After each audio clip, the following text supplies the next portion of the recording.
तेरी वाणी जीवन की रोटी, नैनों की ज्योति अंधेरा मिटाती।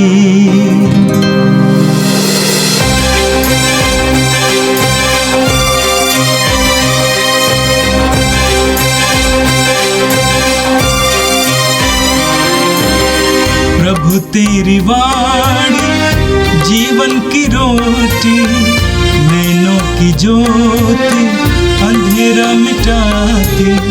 प्रभु तेरी वाणी जीवन की रोटी, नैनों की ज्योति अंधेरा मिटाती। वाणी वाणी वाणी वाणी वाणी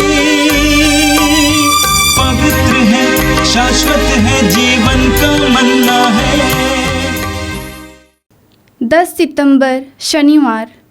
पहला पाठ कुरिन्थियों के नाम संत पौलुस का पहला पत्र, अध्याय 10 पद संख्याएं 14 से 22 तक। प्रिय भाइयों, आप मूर्ति पूजा से दूर रहें। मैं आप लोगों को समझदार समझकर यह कह रहा हूँ। आप स्वयं मेरी बातों पर विचार करें। क्या आशीष का वह प्याला जिस पर हम आशीष की प्रार्थनाएं पढ़ते हैं हमें मसीह के रक्त के सहभागी नहीं बनाता? क्या वह रोटी जिसे हम तोड़ते हैं हमें मसीह के शरीर के सहभागी नहीं बनाती? रोटी तो एक ही है, इसलिए अनेक होने पर भी हम एक हैं, क्योंकि हम सब एक ही रोटी के सहभागी हैं। इस्राएलियों को देखिए, क्या बलि खाने वाले वेदी के सहभागी नहीं हैं? मैं यह नहीं कहता कि देवता को चढ़ाए हुए मांस की कोई विशेषता है अथवा यह कि देवमूर्ति का कुछ महत्व है, किंतु धर्मग्रंथ के अनुसार गैर यहूदियों के बलिदान ईश्वर को नहीं बल्कि अवधूतों को चढ़ाए जाते हैं। मैं यह नहीं चाहता कि आप लोग अवधूतों के सहभागी बने। आप प्रभु का प्याला और अवधूतों का प्याला दोनों ही नहीं पी सकते। आप प्रभु की मेज और अवधूतों की मेज दोनों के सहभागी नहीं बन सकते। क्या हम प्रभु को चुनौती देना चाहते हैं? क्या हम उससे बलवान हैं? यह प्रभु की वाणी है। संत लूकस के अनुसार पवित्र सुसमाचार अध्याय 6 वाक्य संख्या 43 से लेकर 49 तक। यीशु ने अपने शिष्यों से कहा, कोई भी अच्छा पेड़ बुरा फल नहीं देता और ना कोई बुरा पेड़ अच्छा फल देता है। हर पेड़ अपने फल से पहचाना जाता है। लोग ना तो कंटीली झाड़ियों से अंजीर तोड़ते हैं और ना ऊंट कटारों से अंगूर। अच्छा मनुष्य अपने हृदय के अच्छे भंडार से अच्छी चीज़ें निकालता है, और जो बुरा है वह अपने बुरे भंडार से बुरी चीज़ें निकालता है, क्योंकि जो हृदय में भरा है वही तो मुंह से बाहर आता है। जब तुम मेरा कहना नहीं मानते तो हे प्रभु कहकर मुझे क्यों पुकारते हो? जो मेरे पास आकर मेरी बातें सुनता और उन पर चलता है, जानते हो वह किसके सदृश है? वह उस मनुष्य के सदृश है जो घर बनाते समय गहरा खोदता है और उसकी नींव चट्टान पर डालता है। बाढ़ आती है और जल प्रवाह उस मकान से टकराता है, किंतु वह उसे नहीं ढा पाता, क्योंकि वह घर बहुत मजबूत बना है। परंतु जो मेरी बातें सुनता है और उन पर नहीं चलता, वह उस मनुष्य के सदृश है जो बिना नींव डाले भूमि तल पर अपना घर बनाता है। जल प्रवाह की टक्कर लगते ही वह ढह जाता है और उसका सर्वनाश हो जाता है। यह प्रभु का पवित्र सुसमाचार है। ख्रिस्त प्रभु की जय। यीशु में मेरे प्रिय भाई और बहनों, हम सभी ख्रिस्तियों को ईश्वर की ओर से एक महत्वपूर्ण वरदान मिला है, और वह वरदान है विश्वास का वरदान। और उसी विश्वास को जब अपने जीवन में आत्मसात करते हैं, उसी विश्वास को लेकर हम जब अपने जीवन को जीने लगते हैं, तो हम उसका उचित फल उत्पन्न करते हैं। आज के दोनों पाठ हम लोगों को विश्वास के द्वारा शिष्यत्व का उचित फल कैसे उत्पन्न करें, इस पर मनन चिंतन करने के लिए हमें मौका देता है। विश्वास ईश्वर के द्वारा प्रदत्त हमारे लिए बहुमूल्य उपहारों में से एक है, लेकिन उसके प्रति वफादार बने रहना हमारे लिए सबसे बड़ी चुनौती है, जिसे हम अपने दैनिक जीवन में महसूस कर पाते हैं। आज का पहला पाठ कुरिन्थियों के नाम संत पौलुस के पत्र से लिया गया है, जहाँ पर संत पौलुस कुरिन्थियों को विश्वास के प्रति सचेत रहने के लिए और विश्वास को लेकर जो चुनौतियां उनके जीवन में आने वाली है उसके बारे में बताते हैं। हम जानते हैं कुरिन्थ में विश्वासियों की संख्या कम थी, वहाँ पर अन्य संप्रदाय के लोगों की संख्या ज़्यादा थी, जो संभवतः अपने अनुष्ठान और अपने कर्म कांड पर निर्भर रहते थे, और उनके बीच में अपने विश्वास को बनाए रखने की जो चुनौती उन लोगों को हर एक दिन के जीवन में हो रही थी, उसी के विषय में संत पौलुस उन्हें सचेत करते हैं। वहाँ का खान पान, रहन सहन, वेशभूषा और जो भी बातचीत वार्तालाप में होने वाली भाषा थी, इन सभी में उन लोगों के बीच समानताएं थीं। वहाँ पर रह के वे उन संस्कृति के आधार पर अपने जीवन को व्यतीत कर रहे थे, और संभवतः उनके बीच उस विश्वास के प्रति ईमानदार बने रहने के लिए उनके सामने सबसे बड़ी चुनौती थी। संत पौलुस कहते हैं, प्रिय भाइयों, आप मूर्ति पूजकों से दूर रहें। मैं आप लोगों को समझदार समझकर यह कह रहा हूँ, आप स्वयं मेरी बातों पर विचार करें। संत पौलुस यहाँ पर अपने लोगों को अपने जीवन पर आधारित जो विश्वास को लेकर जीवन जी रहे हैं उस पर विचार करने के लिए उन्हें बुलाते हैं। आगे संत पौलुस कहते हैं, क्या आशीष का वह प्याला जिस पर हम आशीष की प्रार्थना पढ़ते हैं हमें मसीह के रक्त के सहभागी नहीं बनाता? क्या वह रोटी जिसे हम तोड़ते हैं हमें मसीह के शरीर के सहभागी नहीं बनाता? रोटी तो एक ही है, इसलिए अनेक होने पर भी हम एक हैं, क्योंकि हम सब एक ही रोटी के सहभागी हैं। इस वचन के साथ संत पौलुस दो मुख्य बातें उनके सामने रखते हैं। सबसे पहली बात है कि प्रभु यीशु के शरीर और रक्त के सहभागी होने के कारण हम ईश्वर की सहभागिता के भागी बनते हैं, और ईश्वर की सहभागिता में भागी होने के कारण हमारे जो पड़ोसी हैं और जो विश्वास में एकमत होकर प्रार्थना करने वाले हैं, हम उन सभ्यों में अपनी सहभागिता को लेकर आते हैं। दूसरी महत्वपूर्ण बात है, जब हम मसीह के शरीर और रक्त के सहभागी होते हैं जो हमारे विश्वास का पूरक है, तो हमें कोई भी अन्य धर्मकांड या अनुष्ठान की आवश्यकता नहीं होती है। हम जानते हैं कि कुरिन्थ में अन्य समुदाय के लोगों के मंदिर थे और वहाँ पर धार्मिक अनुष्ठान और कर्मकांड होते थे, और संभवतः विश्वासी लोग कभी कभी उनमें सम्मिलित हो जाते थे। लेकिन यहाँ पर संत पौलुस उन्हें सचेत करते हैं, उन्हें विश्वास के प्रति ईमानदार बने रहने के लिए आह्वान करते हैं और कहते हैं कि मसीह के शरीर और रक्त को ग्रहण करने के बाद, उसकी सहभागिता में जीवन जीने के बाद हमें किसी अन्य धर्मकांड या कर्मकांड की आवश्यकता नहीं है। जिस विश्वास को लेकर हम अपने जीवन को जी रहे हैं वही हमारे लिए आवश्यक है, वही हमारे जीवन को ईश्वर से जोड़ता है, वही हमारे जीवन को एक दूसरे से जोड़ता है। हमें अन्य किसी व्यवस्था की आवश्यकता नहीं है। और इसलिए संत पौलुस कहते हैं, मैं यह नहीं कहता कि देवता को चढ़ाए हुए मांस की कोई विशेषता है अथवा यह कि देव मूर्तियों का कुछ महत्व है, किंतु धर्म ग्रंथ के अनुसार गैर यहूदियों के बलिदान ईश्वर को नहीं बल्कि अवधूतों को चढ़ाए जाते हैं।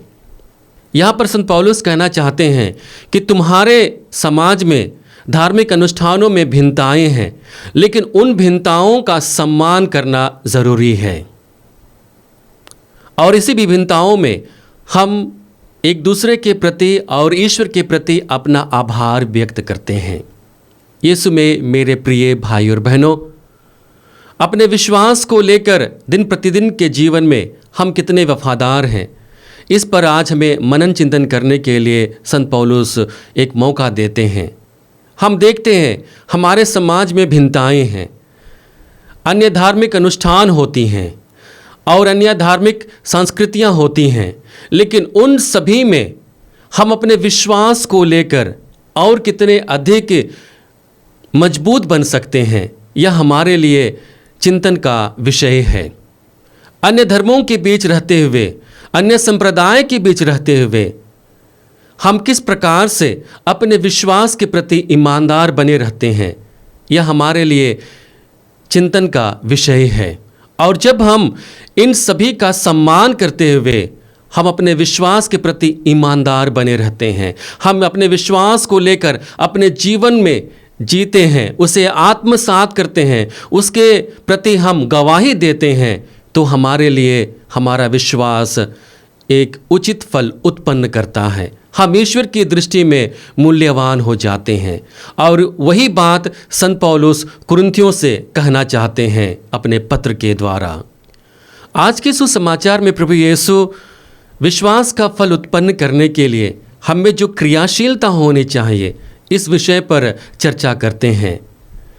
जब हम विश्वास को लेकर क्रियाशील होते हैं और उसको अपने जीवन में आत्मसात करते हैं, तो हम विश्वास का फल उत्पन्न करने में सक्षम बनते हैं।